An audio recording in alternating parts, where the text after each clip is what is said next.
meatloaf. I hate meatloaf. Well, when I was a kid, well, that's from the Christmas Story if you've never seen it, but when I was a kid, oh, I dreaded when my mom would make meatloaf. And I realized that in my adult years that there were ways to make meatloaf that would make it actually quite delicious. I had a little help from Mr. Cook. Really delicious. Really delicious. So I always have thought, since I've been an adult, that if my mom had made meatloaf like this, I might have actually liked it. So here's what we're gonna do. We're going to start with a pound of ground beef. I touched it with my hands, I hate that. And 1 pound of hot Italian sausage. Now the sausage, the pork sausage that's so fatty, this is gonna make this really moist, but let it still stay together firmly when we're done here. And the spicy. And the spicy. Makes yeah, it that a whole thing. That adds a whole other thing. I mean, you know, I had to drown my meatloaf in ketchup as a kid, and like, there is no ketchup involved in the making of this video. So there we have the 2 meats. I'm just gonna put these in a large bowl and show you what other ingredients we're gonna add. I'm gonna start with some onion, which I already chopped with my brand new knife. This is What kind of knife do you have? it's a shun knife, and it's super nice and sharp. And it's a 6-inch. Yeah, 6-inch. That's We already nice have a bigger little- knife. little I'm really handy. excited about this. I've used it a couple times and I'm thrilled. I wish they would just like sponsor us and send us knives. Anyhow, I'm gonna add some onion here. This I've chopped up pretty finely. As you can see, it's about, you know, what is that? Maybe a 1.5 cups of onion. I don't know. This is this thing to do to your own taste. This is sort of a sweet onion because that's what we have. You can use a red onion to add the color, or whatever kind you like. Then I'm going to add some chopped spinach. I used my new knife for this. This is fresh spinach. This is a great way to smuggle in something that's supposed to be good for you. Don't tell the kids and they won't know. If you have haters.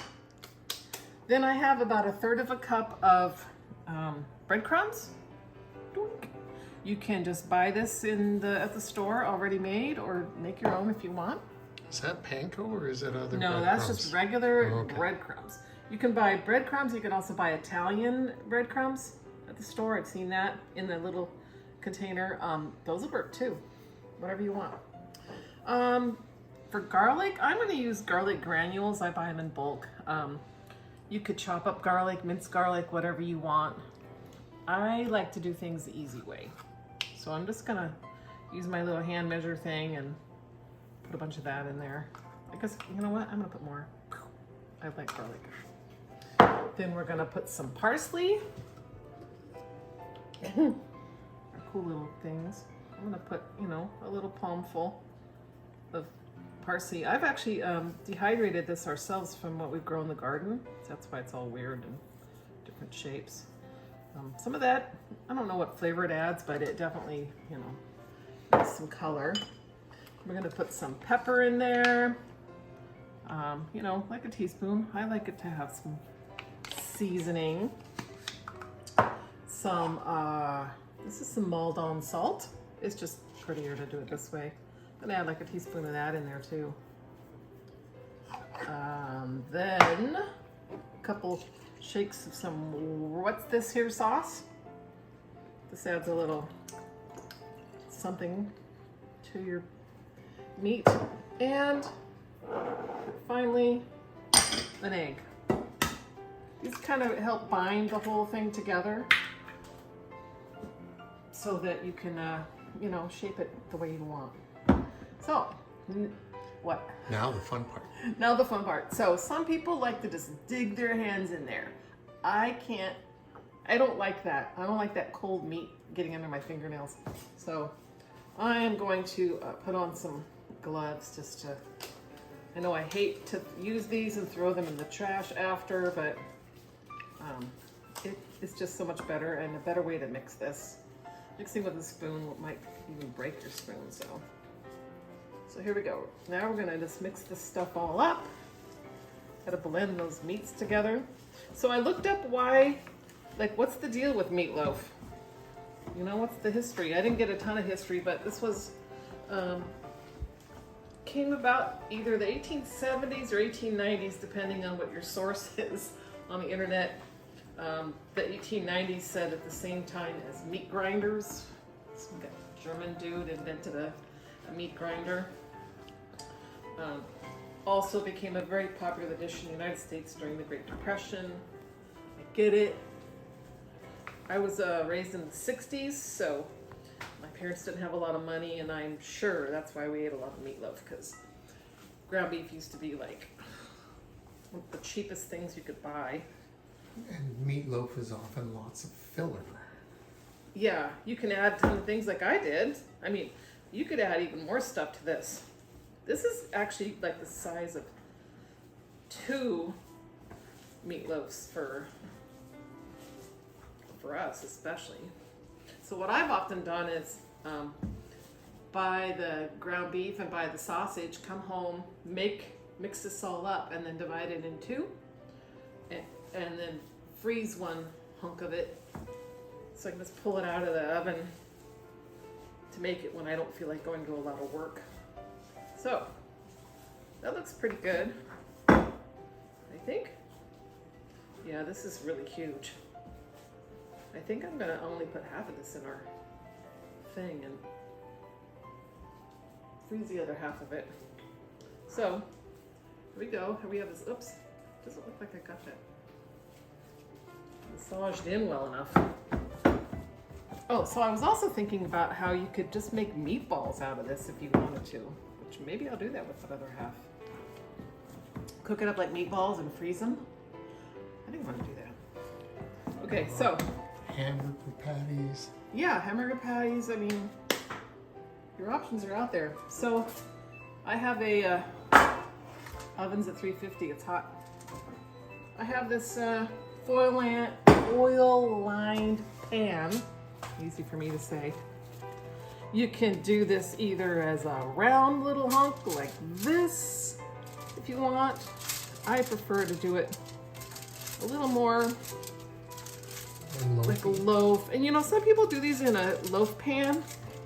I don't like to do that. I want the juices to just bubble up in here. So I try to just shape it like this. See, that looks nice. Okay, shape the meat up. I'm gonna get rid of my gloves. And now for the real key to this is not ketchup on top. One thing I saw said ketchup and sugar and whatever. Either, you know, bottled barbecue sauce, or what we use, and we've made a video of this, is this Matthew's sort of a red sauce. It's barbecue-y. So I'm gonna put this on here. It's the rockin' sauce. Rockin' sauce, yeah. Yeah, we totally have a video. We'll put the link to that video in the you know, just heart of the YouTube thing with the recipe. So I'm just gonna spread this all on here. I have not put the meat on there yet. Okay, that's all I'm gonna use. There we go. Just spread that around a little, and this is just gonna make this beautiful glaze on here. And we'll use more later when we actually eat it for dinner. So what I'm gonna do now is stick this in the oven, which is at 350. For probably an hour. That's usually plenty of time. You can pretty much tell it'll be nice and golden on top, but look at that. It's beautiful and the sauce stays. I've also used just regular barbecue sauce. Oh my gosh, it makes all the difference in the world for that. So into the oven I'm gonna go with this, and we'll come back in about an hour and see how it's doing.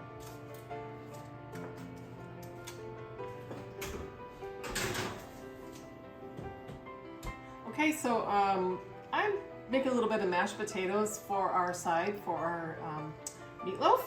So I've just boiled up some little chunks of Yukon potatoes and some water. Usually I forgot to do it this time. Usually I add a couple of garlic cloves in there, but I'm adding salt and pepper. I put a little bit of milk in there. That's all right. And then this is some roasted garlic that we already had, and some butter. I warmed up the garlic a little so I wouldn't be putting, because we do a big old dish of roasted garlic all the time. So this makes for some great flavorful mashed potatoes, especially since we're not making any kind of gravy. My mouth's watering because I'm so excited about it.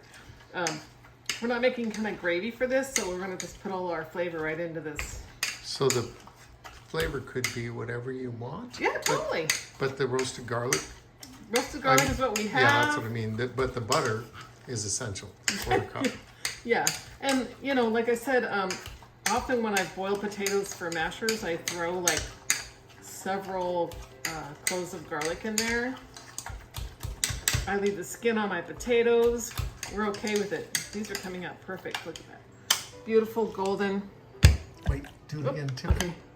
Whoop, they look good. It's the skin. One of them had kind of dark skin on it. You can't leave the skin on like russet potatoes. That's gross. But red potatoes or purple potatoes, any of those, wash them, boil them. Wash them and boil them. Okay, so I'm ready with that. I've been boiling some, you know, we're going like old school here, and it's just boiled corn because we're just going with what we have in the house. And then I'm gonna pull out that meatloaf here in a second. So this is just some corn because we don't have any peas, which we prefer. Okay, so I'm gonna pull out this meatloaf. So this actually, what I did this time is I cooked it for 45 minutes and then I turned the oven off because the internal temp was like 145. And this has been in there just in a hot oven now for another 15. How hot would you like it to be? I want that to be about 160. I'm not too super concerned about it because an hour total is usually perfect for that. So it's kind of been like it's been resting, but you can see it cooks out some of the greasy gunk and stuff. What? Yes, see, there's some. Oh yeah. I don't really want to make gravy out of that because that's mostly the fat from looks that pretty fatty. sausage. Yeah. So somehow I'm going to. Oh, I don't have it out here. I guess I use this one. I like this cutting board because it has the little places to catch the juice. I'm going to use that. Let's see what we got here. Where's my big flipper flopper? There it is. I got it. Yeah. And look how golden that sauce gets on there, that rockin' sauce. So I'm just going to pull this out of here. Put it on this board. Get this out of the way. It looks golden and beautiful. So what we did with the other half, so I just wrapped it up in some plastic wrap and then in a Ziploc freezer bag, put a label on it with the date, stuck it in the freezer. We'll have that another day. It'll be fine. As baby as meatballs. Maybe it's meatballs, yeah, because we can do whatever we want once we defrost it. I think it's a good idea that I came up today hiking through the forest. All right, I'm gonna actually use this knife, not my new one. And I'm going to, what do I need? Something. Cut this. So let's see how this goes. Get out of. See, look at that. Perfect! And it's not mushy. My mom's meatloaf always fell apart, and actually mine used to too. Because I made it like my mom, because that's what we do. And no, I don't do that anymore. So I'm just gonna cut the whole thing up. More meat, less filler. Yeah. And you know, a lot of people really like meatloaf sandwiches. Not my favorite thing, but this is just gonna be really, really good. Okay, so I'm just gonna dish this up now. We'll go with like 2 pieces of meat. Oh yeah, look at the green you can see in there. Ouch, it's a little hot. I'm gonna go from this end too. I'll save the middle pieces. Okay. That's good. Move that out of the way. I'm gonna put a little bit of butter in this corn before I dish it up. That'll just make it better. I forgot to take my butter out. I had to soften. I'm gonna do this. The exciting frozen corn. A little bit of butter makes the bitter batter better. That's what they say. We actually, you know, we're trying to be a little bit dietary, but this is definitely not. Because we kind of like our butter. Oh. We like our butter on these things. Okay, so now I'm going to put some of this on the plate. You know what's really good is buy some fresh corn, cut it off the cob, saute that, which is what we typically do, but...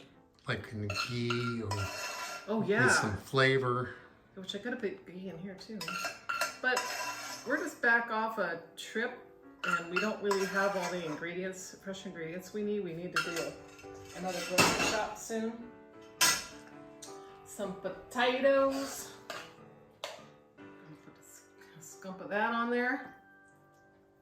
Yeah, those look pretty rustic. They're gonna be really good though. I actually thought about making some tater tots. Oh yeah, look at that. That's some low cal there. More butter. Ugh, it's really hard to do when it's not softened. Gotta make a little hole there. Okay, there's one. Bam. This is really fun. This is great viewing. And then, don't forget about the rockin' sauce. We're gonna put a little bit more of that on our meat. Make it look pretty and also taste good. I guess if you really wanted it on your potatoes, you could. This one's mine over here. Looks good. And then some more pepper on everything because it kind of makes it look pretty. Season it, like Mr. Ramsay says. Okay, I'm gonna take a bite of this. I'm pretty sure it's good. And you know, thank you guys for watching. And then I think we might go get some flowers and then take a picture. Oh, that's really good. Did it work? Yeah. The sauce is spicy, so it doesn't taste like a bunch of ketchup. Although, you know, ketchup is your thing. Use ketchup. But anyway, thank you for watching Two Cooks in the Kitchen. Subscribe to our channel, and we'll see you next time.